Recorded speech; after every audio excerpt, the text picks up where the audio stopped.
Hello, everyone, and welcome to this edition of the Video Vault. It was June 1942 when World War II arrived on Alaska's Aleutian chain. Japanese forces invaded Attu Island along with nearby Kiska. It wasn't until about a year later, May of 1943, that the U.S. military landed on Attu to retake the area. More than 500 U.S. soldiers were killed during that time. Here's a story from back in 1997 about that brutal battle. Jason Moore reports.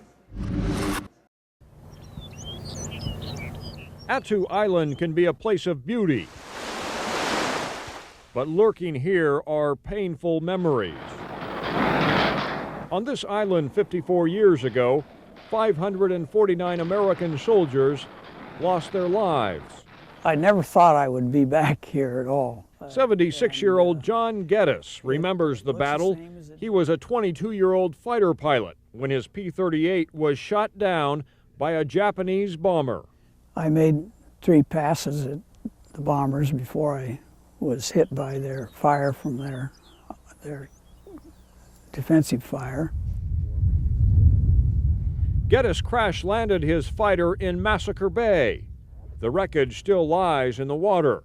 It's beyond the large rock over Geddes's shoulder. No, it's just an odd place to land, but you don't think about those things. You're just going to do what needs to be done.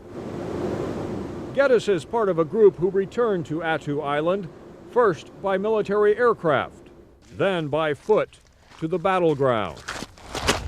Military historians lectured the troops and explained why the fight took such a toll. The Army assigned the 7th Infantry Division the task of invading Attu Island, troops who had trained in California for an invasion of the deserts of North Africa. They quickly found the terrain and conditions of Attu Island were in no way similar to those of the desert. Exposure claimed more U.S. soldiers than Japanese artillery. So I think mentally and even equipment-wise, they were just ill-prepared to operate in this very harsh Aleutian climate. It took 16,000 American troops to defeat 2,600 Japanese. The Imperial troops still would not surrender. They mounted a final suicidal surge. They had already given all the guys that were back at the field hospital morphine injections to go ahead and put them out of their misery. So everybody who was injured, they went ahead and killed them. And then they went ahead and started their charge on the evening of the 28th of May. That was probably the only option open to the Japanese. You know, they were certainly not going to be rescued. They certainly weren't willing to surrender, so that was probably a logical option that they had to do the banzai attack. It ended on what is known as Engineer Hill, named for the engineer detachment which finally repelled the attackers. A monument built by the Japanese government stands atop Engineer Hill. Today, aside from an isolated Coast Guard outpost, no one lives on Attu. The original Attu village was destroyed by the war, and while the military revisited the battle, members of the Aleut Pribilof Association paid tribute to the natives who lost their home.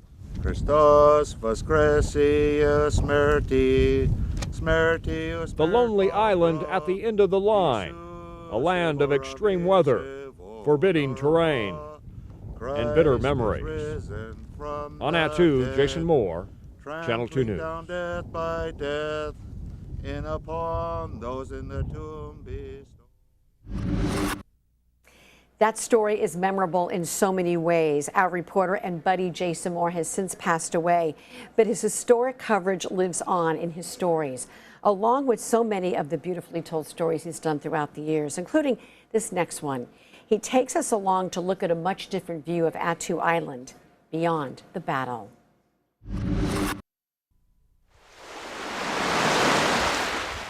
It is a rare sight. Attu Island's Massacre Bay shrouded in sunlight, a sight that conceals the true nature of Attu Island. Here, violent storms from the Bering Sea and Gulf of Alaska collide.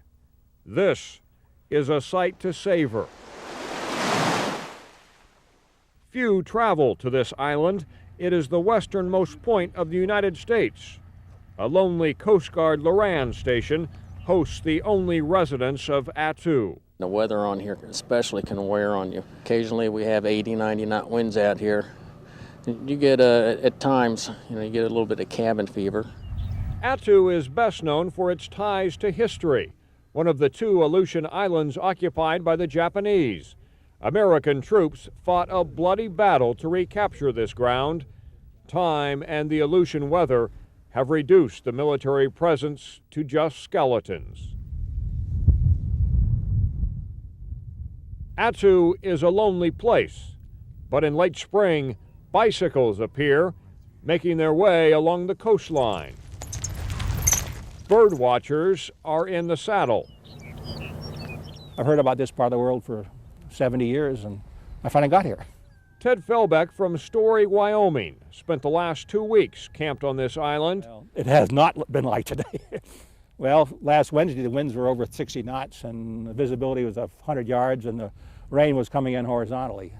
They are committed birders. Attu is the mecca of North American birding, because you can see more oriental species, more rare species here per unit time than you can any place else in North America that I know of anyhow. Rufous-necked stints, bramblings, bar-tailed goblets.